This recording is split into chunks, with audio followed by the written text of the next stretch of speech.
Nossa disciplina de História, nós iremos para a página 249 para a imprensa feminina. Na aula passada, nós estudamos os meios de comunicação, os principais jornais daquela época, certo? E hoje nós iremos estudar a imprensa feminina. Em meados do século XIX, foram criados os primeiros jornais e revistas que contavam com mulheres na elaboração de seus conteúdos. Assim, alguns desses meios de comunicação passaram a defender uma participação mais ativa das mulheres na sociedade brasileira. O Jornal das Senhoras, por exemplo, defendia uma educação igualitária para mulheres e homens, já que nesse período era comum que as mulheres tivessem pouco ou nenhum acesso à educação. Aí nós temos aqui, gente, ó, a imagem do Jornal das Senhoras. Ao longo dos anos, aos poucos, o número de revistas e jornais que defendiam causas femininas cresceu.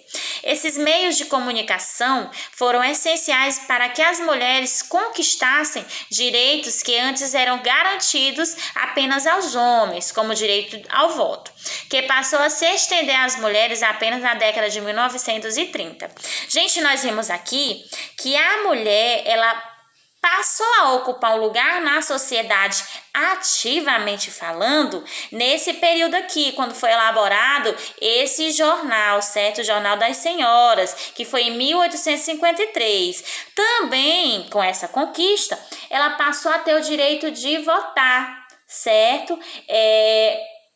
Que esse direito as mulheres não tinham, tá bom? De votar. Simplesmente, as mulheres eram educadas para ser mãe e cuidar de casa, tá bom, gente? Aí, com determinado tempo, com muita luta, elas conquistaram seu espaço dentro da sociedade, seu espaço ativamente falando, passaram a ter o direito de votar, tiveram seu jornal focado nas mulheres, também tiveram o direito de trabalhar fora de casa, que nem isso nós mulheres tínhamos naquela época.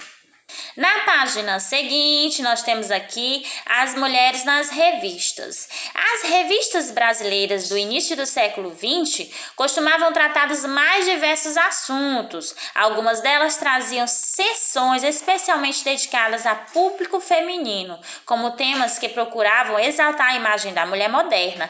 No entanto, naquela época, era comum que o significado de modernidade feminina estivessem associado à beleza, ao consumo e à vida doméstica. Assim, essas revistas veiculavam mensagens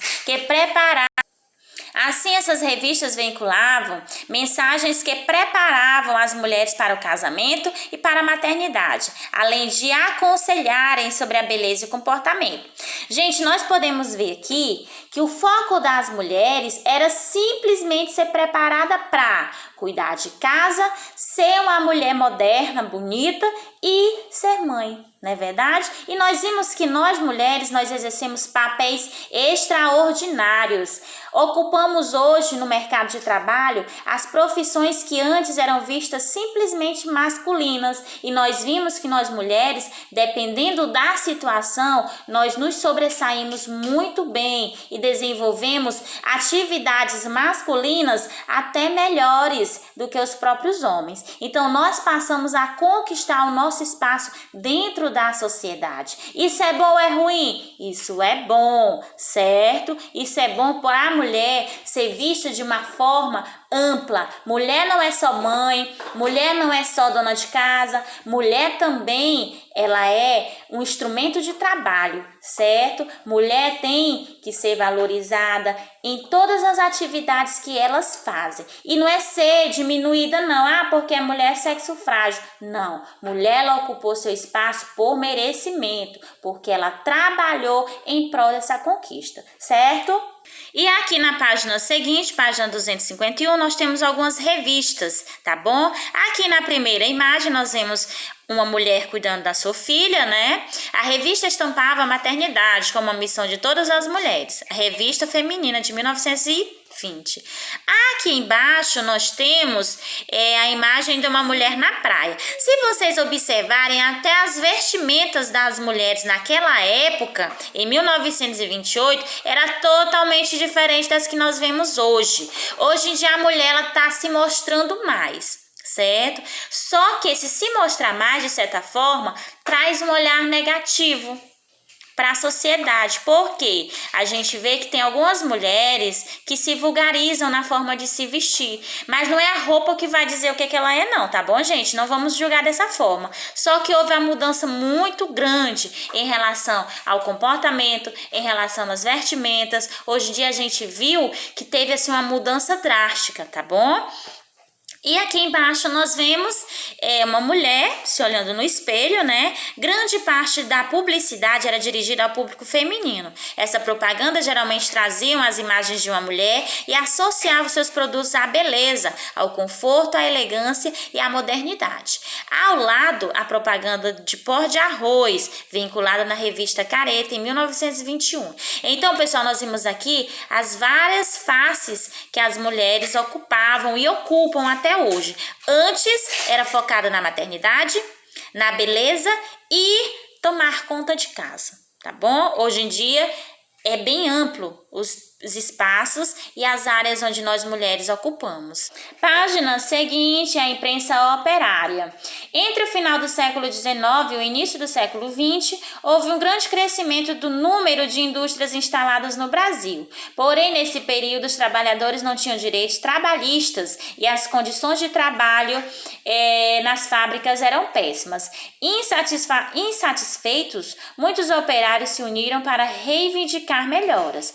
Para divulgar suas ideias e denúncia as péssimas condições de trabalho, os operários criaram diversos jornais. Muitos dos imigrantes que trabalhavam na fábrica já haviam atuado na luta por direitos trabalhistas em seus países de origem e contribuíram para a organização dos trabalhos e a criação dos primeiros jornais operários brasileiros. Gente, nós observamos que cada jornal criado, ele tem um tópico principal. Nesse caso aqui, a imprensa operária foi para reivindicar os direitos trabalhísticos que até então não eram dados a esses profissionais. Eles trabalhavam de forma, como é que eu posso dizer? De forma a não receber seus direitos, trabalhavam na maioria das vezes horários excedentes, bem cansativos, não recebiam por esse trabalho e eles eram explorados. E então, para fazer com que a sociedade ouvissem eles criaram essa imprensa operária, que era para focar nos problemas que dentro daquela indústria havia que não era divulgado, que girava só ali dentro. Então, teve um grupo de pessoas que se reuniram para expandir as necessidades que ali existia, tá bom? Então, se nós observarmos, cada jornal que nós vimos aqui, ele tem os seus tópicos e eles têm as suas necessidades, em cima de que eles estão trabalhando, certo, pessoal? E na página seguinte, nós temos a nossa atividade, tá bom? Que a primeira, ele diz assim: observe o anúncio a seguir, depois responda as questões. Aí nós observamos aqui, ó. Qual é o nome da rede de lojas anunciada? Aí você vai observar a imagem para você responder. Segundo o anúncio, em que cidades essa rede de lojas eram encontradas? Circule no anúncio. Descreva a imagem presente no anúncio. Você vai descrever o que é que ela mostra, essa imagem, tá bom, gente? Relacione o anúncio com a frase a seguir. As revistas e publicidades do início do século XX costumavam aconselhar as mulheres sobre os padrões de beleza, de modas e de comportamento da época. Aí você vai relacionar o anúncio com a frase a seguir. O anúncio é esse aqui, gente. Relacionar é fazer a comparação do que está sendo tratado lá e da frase que vocês têm aqui, tá, pessoal? Bons estudos e até a próxima!